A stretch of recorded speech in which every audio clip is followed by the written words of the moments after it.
We have a new iPhone 13 lineup. That is right, Apple announced the new iPhone 13, and in this video I'm just gonna kind of go through what's new, what's improved. Before we even get started, let's talk about the biggest, coolest, most awesome feature that is new with the iPhone 13. Product red is actually red. Yeah, buddy! That's the main thing that I noticed in this presentation, that the product red doesn't look coral. It looks red. That's it. That's all we care about, right? Am I right? All right, have a good day. God bless. I'm just kidding. We also got a smaller notch. To me, I would rather have no notch than a smaller notch because as of right now, the only thing that they can really fit up there in this little notch area is going to be probably the carrier name. And I honestly enjoyed the notch because it took the carrier name away. But there's still more. There's a new Super Retina display that's up to 500 nits of brightness. I believe it supports full HDR. The display has improved greatly as far as the technology in there. It's way more efficient, which is great, and that's across the board with the 13 and 13 Pros, and that's the biggest factor that does lead to longer battery life, which I'll talk about a little later in this video. As I mentioned, red is finally actually red, but there are a couple other colors. There is a new pink color. There is Midnight and Starlight, which basically looks like the space gray and silver. I did order the iPad mini in Starlight just to see because it kind of does have a little bit more of a yellow tint, maybe, possibly. And the blue looks a little different as well. So we got some new colors, which is always great. We now have an A15 Bionic Chip. It's a 6-core CPU. It's got 2 high-performing chips and then 4 high-efficiency ones. A lot of the stuff they talked about, they kept referring it to compared to the leading competitor. So they didn't refer to it as, you know, the iPhone 12, which was very interesting because normally they'd say this is, you know, 20% faster than the iPhone 12, than the A14 chip or whatever. But all they kept saying was it's like 50% faster than the leading competition, which really makes you wonder just how much faster this is than the iPhone 12. In performance wise, it is probably not worth an upgrade. I'm just gonna say it out front because it's probably under 20% faster than the iPhone 12, which is why they just did not bother saying anything. There is also a new camera layout. Instead of doing the stacked cameras, they are now doing diagonal on the iPhone 13 and 13 mini. And the new wide camera does allow in 47% more light, which is going to be great for night shots. It also has the sensor shifting support that I believe only the Pro Max had before, which that's awesome. But the biggest thing for me personally with the video is they now have a new cinematic mode of way of shooting video, which looks really cool. What it does is it basically does what I do here and a lot of people do, where the background is blurred and then the person's in focus, but this is all through like software and it's probably most likely some hardware, but you can't do that with the smallest iPhone sensor. So a lot of it's probably going to be software based, but in their examples, it looked really cool. Basically what it does is it knows when somebody walks into a room, it puts them in focus if they're in front of the camera. You can tap if there's more than one person there and put the people in focus. If you tap again on the person, it locks it. So then if they start moving around, it keeps focus on them. But if you have a person like me, where I'm sitting here and then I went like this and looked back here, then the background would actually come in focus as I'm looking at it until I look back at the camera.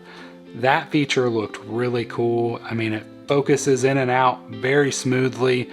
I can't wait to get this in hand because this is one of the biggest features that I'm looking forward to. 5G is also going to be spreading out in more areas, and you know, they added more bands to cover more areas. As we all know, 5G is a big battery hog, so they did add a new feature that it detects your usage, and if you really need 5G, it keeps you on 5G. If you don't, it drops you down to LTE. So that with the display that I talked about earlier are probably going to be the biggest battery savers. And that's where this next feature comes in, battery life. The iPhone 12 mini gets an extra 1.5 hours of battery life throughout the day. The regular gets 2.5. And then let's just go ahead and talk about the Pro since we're talking about it. The regular Pro gets the 1.5 and the Max gets 2.5, which that Max gets like all day battery now, which is just insane. So now on to only iPhone 13 Pro features. So let's first talk about the finishes. It's still got that stainless steel band around it. So you get the graphite, you get the silver, you get the gold, and now there's a Sierra blue instead of the Pacific blue. This one looks a little lighter than the other one. It is what it is. They like to kind of give you some other options. So if people want to fully be able to tell that they're running the new phone, this is how you do it. There is a 5-core GPU on the Pro model, which, you know, gaming, all that kind of stuff is going to be ridiculous, which I'm also sure helps the AR stuff as well. It's got a new Super Retina HDR display, which goes up to 1000 nits, and I'm sure even higher with HDR. And along with that screen, you got that Pro Motion display, which means it can go down to 10 Hertz and all the way up to 120 Hertz refresh rate, which people have been waiting on this 120 Hertz forever. It's been in the iPad Pros and it's also been in Android phones, but it has yet to make it to the iPhone. Well, with the iPhone 13 Pros, it is finally here. And I hope you guys that really wanted this are happy. I personally didn't care. I have it on my iPad. I don't notice a difference. Other than when you use the pencil is great, but I don't do any kind of stuff like that on the iPhone, so. But there you have it. Those who wanted it, you have your 120 Hertz refresh rate. Once again, we're back to cameras, which is the biggest reason to upgrade every year for the iPhone. It's usually what gets the most features. So we have a 77mm telephoto lens, which gets 3x zoom on both the Pro and the Pro Max.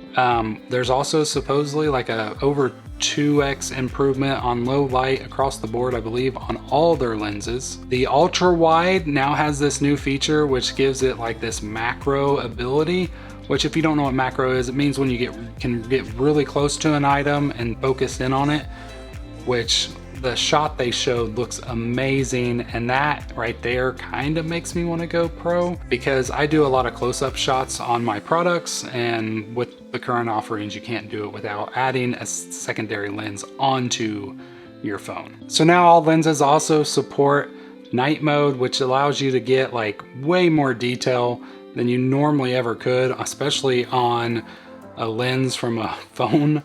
I mean, the feature was already cool, but now that it supports on all lenses, it just looks like it's just cool. Like, I mean, it really is. They also added this new photographic styles. It's kind of like the themes that they do for styles, but this way it keeps like skin tones and all that kind of stuff, but it actually gives you all these controls. Like, I'm not a photographer, but the feature looked really awesome. They have like presets, but it looks like you can do some customization, save them.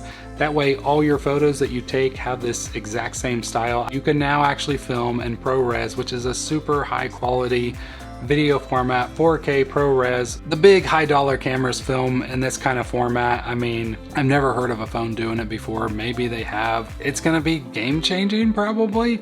And that's pretty much it. So starting price is $699 for the regular, $999 for the Pro, and everything goes up from there. The Pro does have a 1 terabyte version now. Pre-orders start this Friday, and you can pick them up on September 24th at your local Apple store.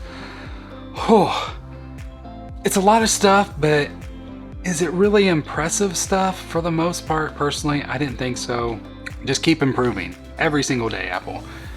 All right, I love you guys. If you like this video, please hit that thumbs up. If you really liked it, hit that subscribe and the bell icon. And that's it for this one. I'll see you in the next one. God bless.